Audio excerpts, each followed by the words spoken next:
नमस्कार, मैं हूं मृत्युंजय कुमार झा और कमोडिटी सुपरफास्ट में आपका स्वागत है।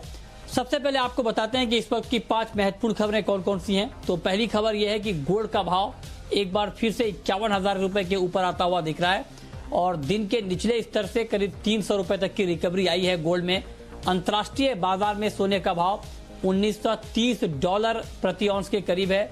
अमेरिका में पर्याप्त राहत पैकेज नहीं मिलने की संभावना से मार्केट के ऊपर इम्पैक्ट आगे दिखने के आसार हैं। इसके अलावा चांदी में गिरावट कम हो गई है। चांदी 63,000 रुपए के करीब है। अब चांदी में 250 रुपए तक की कमजोरी है।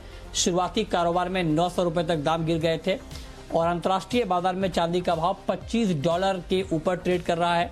इसके अलावा अगर हम बात करें क्रूड की, कच्चे तेल की, तो कच्चे तेल की कीमतों में तेजी बढ़ गई है। ब्रेंट क्रूड 0.2% तक ऊपर है। WTI क्रूड में भी 2% की तेजी है। MCX पर भाव 2% ऊपर है। डेल्टा तूफान के हल्का पड़ने से क्रूड की कीमतों पर दबाव है। मैक्सिको की खाड़ी में उत्पादन प्रोडक्शन प्लेटफॉर्म पर काफी कर्मचारी लौट आए हैं, ये खबरें आ रही हैं।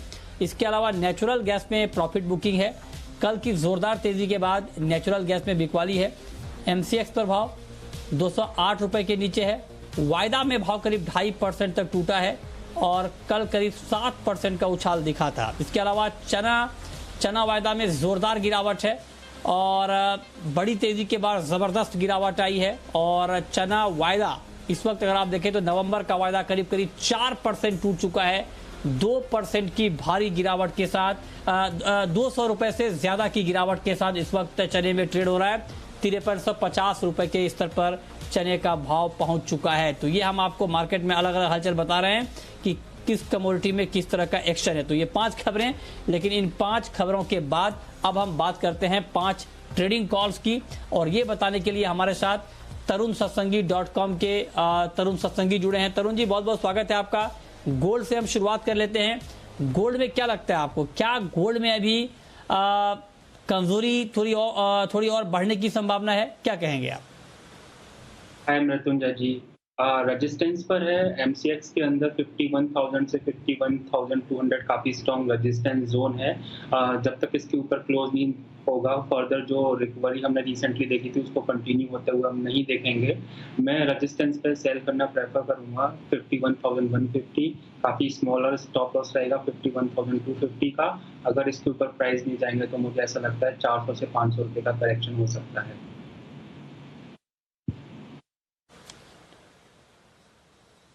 ठीक है, तो ये राय है आपकी कि गोल्ड में अभी करना क्या चाहिए, इस पर आप नजर रखें। लेकिन आगे बढ़ेंगे, अगली कॉल पर हम जाएंगे कि आपके लिए कहां पर कमाई के मौके होंगे। लेकिन इस बीच आपको बता दें कि विप्रो के नतीजे आ गए हैं और मुनाफा 2,390 करोड़ रुपए से बढ़कर 2,470 करोड़ रुपए रहा है।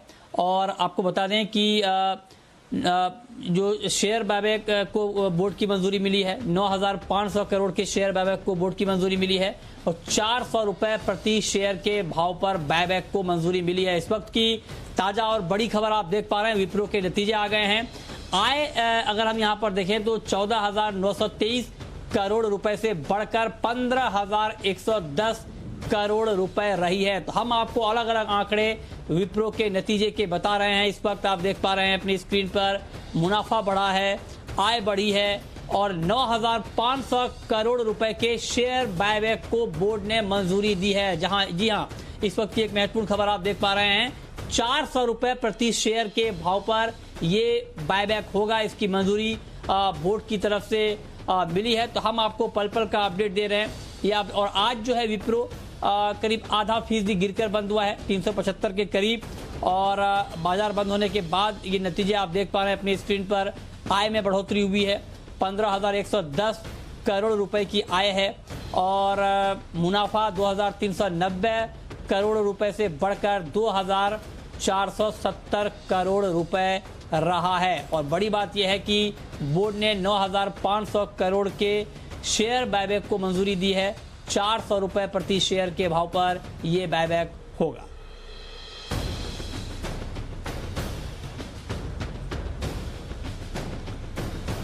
चलिए हम लौटते हैं एक बार फिर से कमोडिटी मार्केट पर और हम बात कर रहे थे गोल्ड की।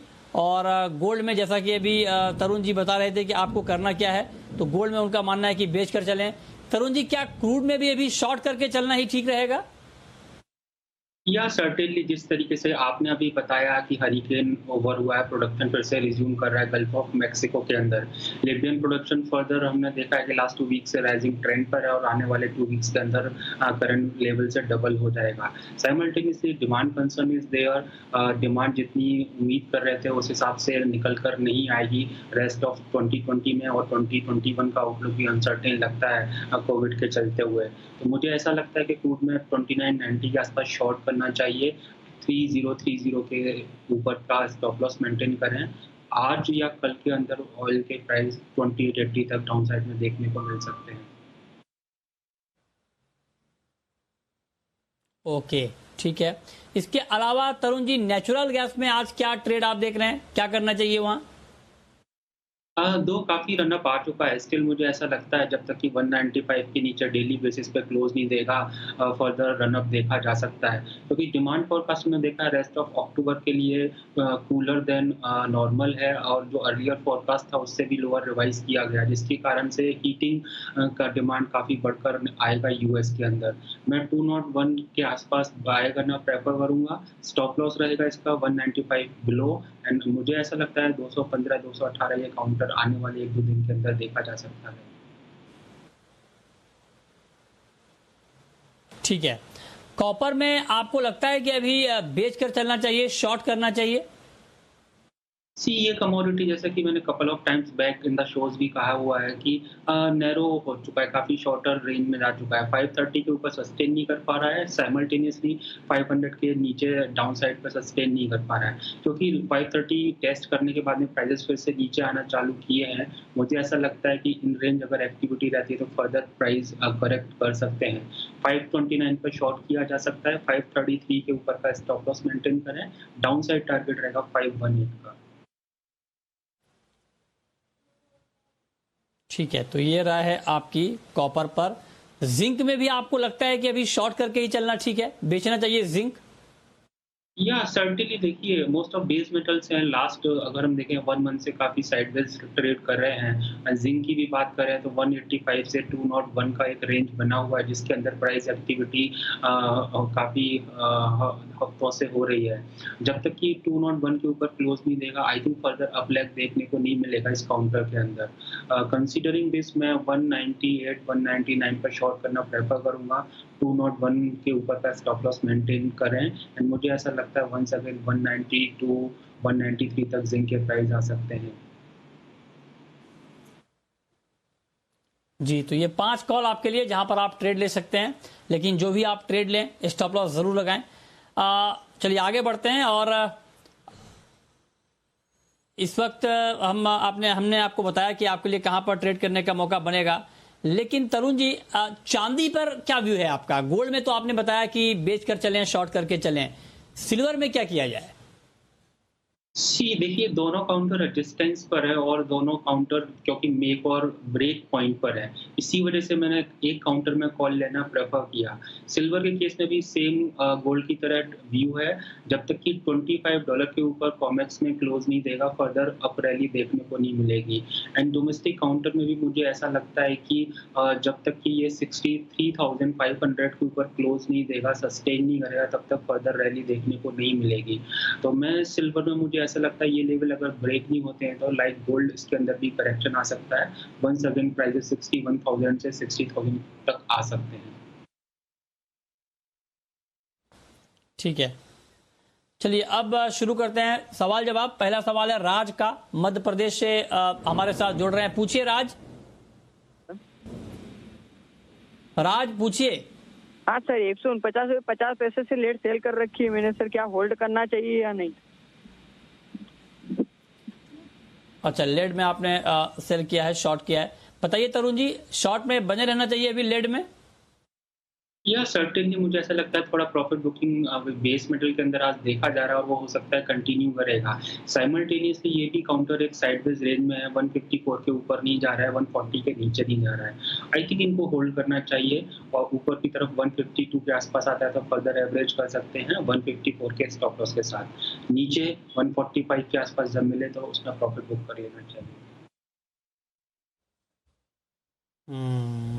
ठीक है। अच्छा, निकल में क्या किया जाए? निकल पर क्या व्यू है आपका? आई थिंक रेजिस्टेंस अभी दूर है निकल का। यही एक ऐसा काउंटर है जिसमें रनअप थोड़ा कम देखने को मिला है अनलाइक अदर बेस मेटल्स। मुझे ऐसा लगता है कि निकल का जो रेजिस्टेंस पॉइंट है वो 1050 है, उसके 1150 आई एम सॉरी 1150 है, उसके आसपास अगर आएगा और वहाँ पर अगर वो लेवल ब्रेक नहीं करेगा देन ओनली उन लेवल्स पर शॉर्ट का सोचना चाहिए। अदरवाइज क्या है कि अभी क्योंकि रिस्क रिवॉर्ड मैच नहीं कर रहा है तो मैं बाइंग्स में भी बैठने को सलाह नहीं दूंगा। काफ़ी सब्सटेंशियल रिकवरी हो गई है और क्योंकि इन रेंज मार्केट है, रेजिस्टेंस से दूर है, तो इस वजह से मैं स्टॉप लॉस बड़ा बनेगा तो शॉर्ट का भी रिकमेंडेशन नहीं दूंगा। वेट एंड वॉच का स्ट्रेटेजी रहेगा। ठीक है, ठीक है। अगला सवाल है राम नारायण का। पूछिए राम नारायण जी।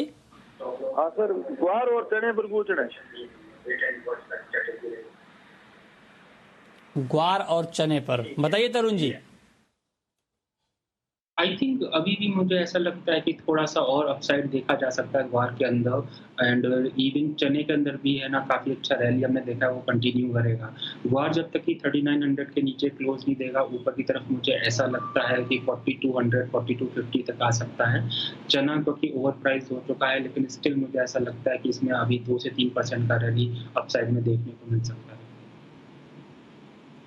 लेकिन चना तो आज तरुण जी काफी गिर गया है, करीब 3.5% तक चने के दाम गिर गए हैं वायदा बाजार में, 5400 के नीचे आ गया है। हाँ, एक्चुअली मैंने कहा था कि काफ़ी ज़्यादा रनअप ले चुका है, इसी वजह से क्या है कि चने में प्रॉफिट बुकिंग देखने को मिला है, लेकिन स्टिल मुझे ऐसा लगता है कि अभी भी इसमें अपसाइड पोटेंशियल है। जब तक कि ये 5000 के नीचे क्लोज नहीं देगा, कोई भी डिप्स आएगा इसके अंदर बाय करके चलना चाहिए। ऊपर 5600 से 5800 फिर सब देखने को मिलेगा। ठीक है, अगला सवाल है तारकेश्वर का। पूछिए तारकेश्वर जी। जी नमस्कार, मैं गोरखपुर से तारकेश्वर बोल रहा हूँ। हेलो जी जी बोलें। जी मैं जी बोलिए, सुन रहा हूँ। नेचुरल गैस में मैंने 209 रुपये पे एक लॉट बाई कर रखा, लॉन्ग कर रखा है शॉर्ट टर्म के लिए। हेलो, 209 पे एक लॉट आपने बाई किया है। बताइए तरुण जी, ठीक ट्रेड है, अभी रुकना चाहिए, इनको क्या करना चाहिए? सी देखिए, डिपेंड करेगा इनका एक्चुअली होल्डिंग कैपेसिटी एग्जैक्टली क्या है, क्योंकि नेचुरल गैस कहीं भी बाय कीजिए अभी स्टॉप लॉस 195 के नीचे ही बनेगा, वही ट्रेंड रिवर्सल पॉइंट भी है नेचुरल गैस का। अगर ये 195 के स्टॉप लॉस के साथ होल्ड रख सकते हैं तो मैं सलाह दूंगा यस, होल्ड करना चाहिए। 201 202 के आसपास फिर से एवरेज आउट कर लेना चाहिए और 215 218 का लेवल मिले वहां पे प्रॉफिट बुक कर लेना चाहिए। जी, बहुत शुक्रिया तरुण जी आपका हमारे साथ जुड़ने के लिए, बताने के लिए कमोडिटी में कहां पर कमाई के मौके बनेंगे। तो फिलहाल इस बुलेटिन में इतना ही।